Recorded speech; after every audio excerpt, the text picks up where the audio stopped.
Hola chicos, ¿qué tal? A ver, os voy a grabar un vídeo porque veo que hay mucha confusión y es normal totalmente con el tema del aula virtual y el papás y demás. Mirad, la idea es que me vayáis subiendo las cosas por el aula virtual, ¿vale? Ya sé que hoy no funciona, entonces vamos a esperar un poco a ver si lo solucionan porque están en ello, ¿vale? Lo están intentando solucionar. Pero bueno, nosotros esperamos un poco. Si vemos que no se soluciona, pues ya acordamos otra forma de que me enviéis las cosas. Seguramente será por email. Pero de entrada, la idea de entrada es el aula virtual, ¿vale? Porque sí, porque es el medio que nos da la Junta de Castilla-La Mancha, además ahí queda registrado que la habéis enviado, es que es mejor para vosotros también, ¿sabéis? Y, y bueno, siempre va a estar ahí un email que a mí me mandáis, daos cuenta de que me vais a mandar en estos días muchísimos emails. Entonces es que se me puede traspapelar alguno. Estaré pendiente, si tenemos que mandarlo por email, estaré pendiente de que eso no pase, pero es muchísimo mejor el aula virtual, porque eso lo subís ahí, queda ahí. Yo cuando vaya a corregir vuestro ejercicio voy directamente a vuestro usuario y lo veo y queda ahí para siempre ya registrado. Es que es mejor para todos. Un email que a mí me mandáis lo puedo perder. O sea, intentaré que no pase, evidentemente, y no creo que pase, pero es mucho mejor el aula virtual. Vamos a esperar un poco a ver si se soluciona, y si no se soluciona ya vemos, ¿vale? Bueno, pues ya que estoy grabando el vídeo, vamos a ver un poquito, os voy a explicar un poquito lo que tenéis que hacer para hoy, ¿vale? Y ya, pues por si alguien tiene dudas o lo que sea. Y así ya lo tenéis en vídeo. El tema 11 trata sobre las cuentas públicas y la política fiscal. Entonces, vamos a hablar de las cuentas públicas, es el dinero que el Estado se gasta y que el Estado ingresa, ¿vale? Entonces, y política fiscal es justo las variaciones que hace el Estado en cuanto a sus ingresos y sus gastos con algún objetivo, ¿vale? Daos cuenta que los ingresos del Estado salen mayoritariamente de nuestros impuestos y los gastos del Estado son, yo qué sé, pues construcciones de hospitales, de autovías, ayuda para las personas más desfavorecidas, prestaciones por desempleo, bueno, hay infinidad de gastos públicos, ¿no? Bueno, pues en este tema vamos a tratar todo eso, los gastos que hace el Estado y además los ingresos, que, repito, mayoritariamente los sacan de nuestros impuestos, aunque también de otros sitios, ¿eh? Ya lo veremos. Bueno, el punto 1 es la estructura del sector público. Simplemente vamos a ver cómo está formado. No tiene nada, os lo paso muy por encima porque creo que deberíais ya haberlo leído. Entonces, componentes del sector público. Las administraciones públicas. Las administraciones públicas se dividen en tres: administración central, el Estado y otros organismos centrales, el gobierno central; administraciones territoriales, que son comunidades autónomas, ayuntamientos de pueblos, ¿vale?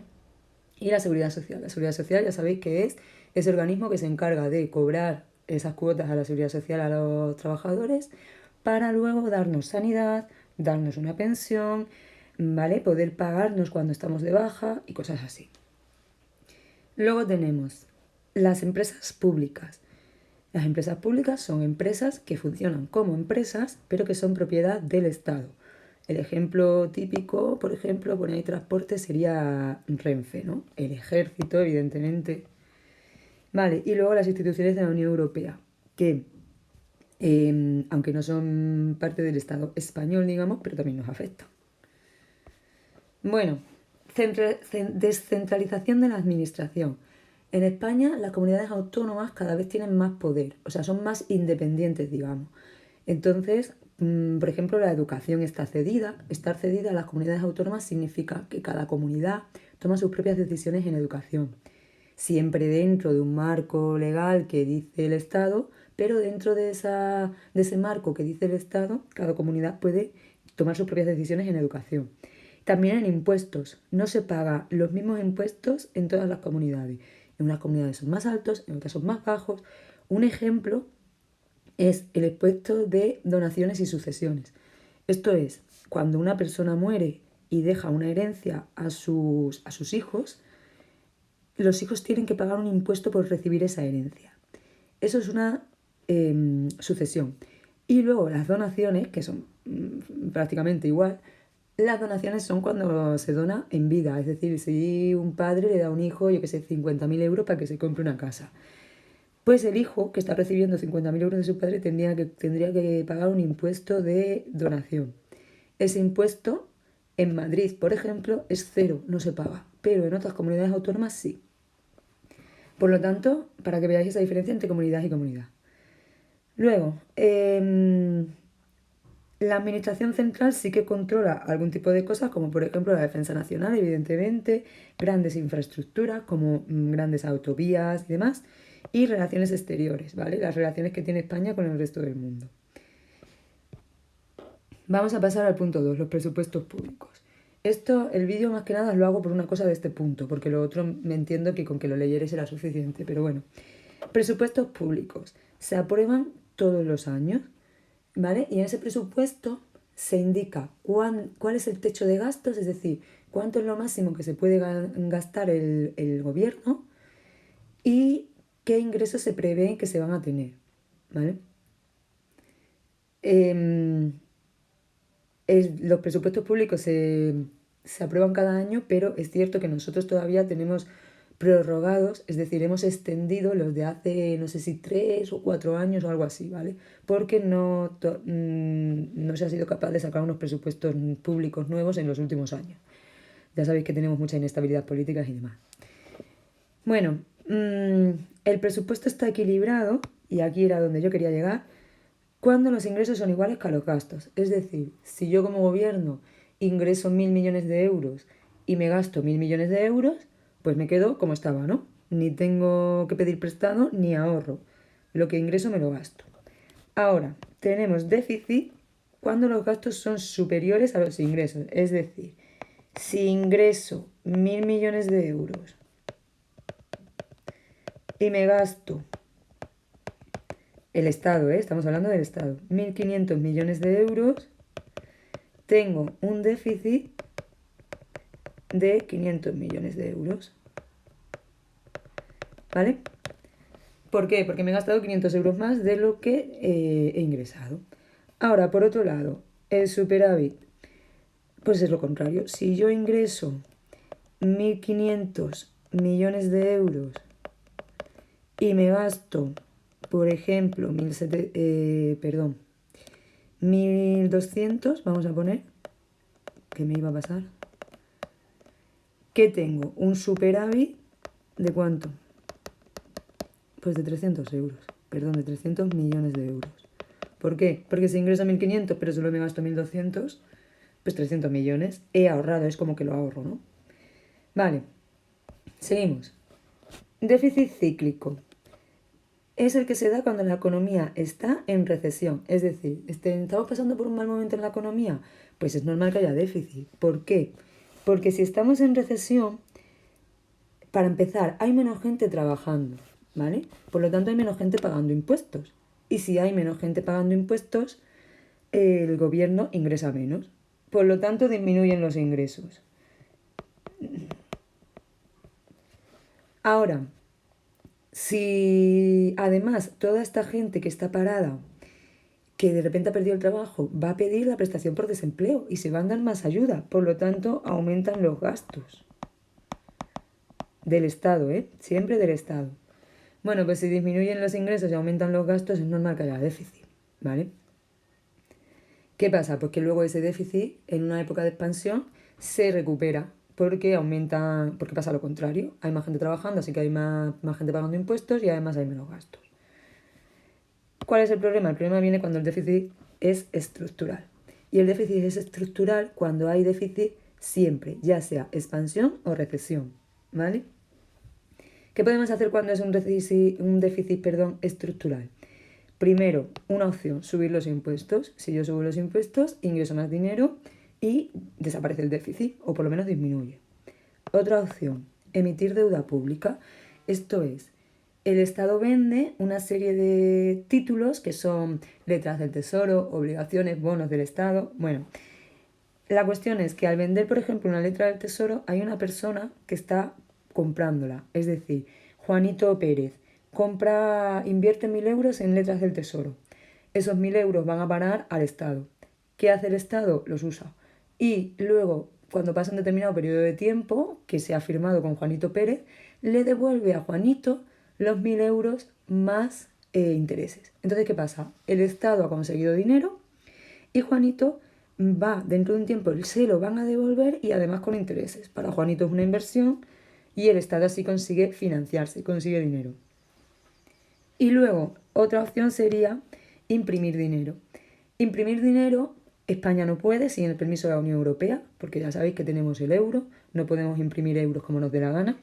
Y además imprimir dinero muchas veces y muchos economistas piensan que lo único que consigue es que aumenten los precios, ¿vale? Si de repente hay mucho más dinero en la economía, pero las fábricas no les ha dado tiempo a fabricar más bienes, hay mucho más dinero para los mismos bienes. ¿Qué van a hacer las empresas? Subir los precios porque saben que hay más dinero por ahí rondando, ¿vale?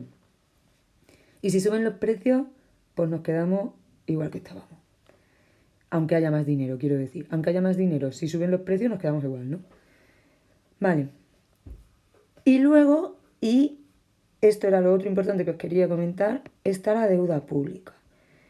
El déficit no es lo mismo que la deuda. Mira, la deuda, lo que os he dicho antes, bonos, letras, etc. Las deudas son esos títulos que emite el Estado, pues para lo que decíamos antes del tal Juanito Pérez, consigue 1.000 euros el Estado, Juanito ha invertido y demás. Entonces, lo que me interesa que sepáis es la diferencia entre déficit y deuda, ¿vale? Os puse este ejemplo aquí que creo que está suficientemente claro, pero vamos a verlo, ¿vale? Bueno, imaginaos que en 2017, igual que en 2016, perdón, tanto el déficit como la deuda es cero, es decir, partimos de cero. Vale, ¿qué pasa en 2017? Que los ingresos son 2.000, los gastos son 2.500. Mi déficit es 500 millones de euros. ¿Por qué? Pues porque he gastado 500 euros más de lo que he ingresado. 500 millones de euros. Y mi deuda es de 500 millones. ¿Por qué es igual? Es igual porque yo el año pasado tenía deuda y déficit cero. Entonces, si empiezo desde cero, si no debéis nada a nadie y vuestros padres os dan 20 euros una semana y vosotros os gastáis 30, habéis tenido un déficit de 10. Y además, como los habréis tenido que pedir prestado, tenéis también una deuda de 10. ¿Vale? Ahora, ¿qué pasa en 2018? Ingresos del Estado, por ejemplo, 2.200 millones de euros. Y gastos del Estado, 2.400. Vuelve a haber déficit. Déficit de 200 millones de euros. Porque he gastado, si os dais cuenta, he gastado 200 euros más de lo que he ingresado. ¿Qué pasa? Que mi deuda ya no coincide con mi déficit. ¿Por qué? Porque mi deuda es los 200 millones de euros que acabo de pedir prestado, más los que pedí prestado el año pasado. Entonces, 500 más 200, 700 millones de euros es lo que yo debo ahora. Porque debo los 500 millones de euros del año pasado más los 500 millones de euros de este año. Y bueno, por último, en 2019, ingresos del Estado 2.500, gasto del Estado 3.100. Mi déficit de este año, el déficit es anual, contando solo con los datos de este año. Este año ingreso esto, este año gasto esto, ¿vale? Mi déficit de este año son 600, porque gasto 600 euros más de lo que ingreso, pero mi deuda asciende a 1.300. ¿Por qué? Porque es los 500 millones de euros de 2017, más los 200 millones de euros de 2018, más los 600 millones de euros de 2019.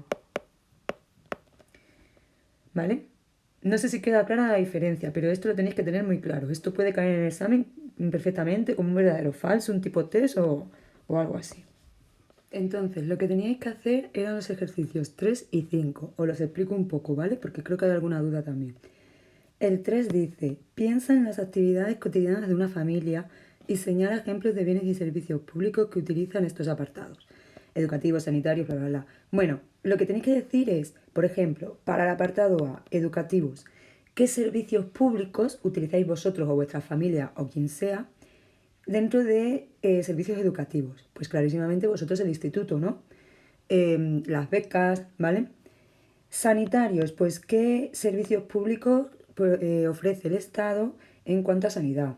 Orden público, más de lo mismo, ¿vale? Culturales y recreativos, pues por ejemplo, una biblioteca, un parque, ¿vale? Tenéis que ir poniendo ejemplos de cosas que dé el Estado y que se usen, que vosotros uséis o vuestra familia use en cada uno de los apartados relacionados con lo que os dice, ¿vale? Y luego el 5 dice, con relación al equilibrio presupuestario, ¿qué nos indica la existencia de déficit público y qué debe hacer el sector público para compensarlo? os vais un poquito a la teoría y lo contestáis, tampoco tiene nada. Y luego, cuando el déficit estructural permanente, ¿cuáles son las consecuencias para el país? Pues lo mismo, vais a la teoría y lo miráis. Si veis que en la presentación no os enteráis, pues miráis el libro. Si tenéis alguna duda de todas formas del 5, es que no os lo quiero decir porque si os lo digo os doy la solución. Si tenéis alguna duda, me la comentáis sabéis que tenéis un foro abierto en la aula virtual. Ya sé que no funciona de momento, pero bueno, yo la última vez que me he metido sí que funcionaba algo mejor. Venga, pues dicho esto me despido. Venga, ánimo chicos. Chao.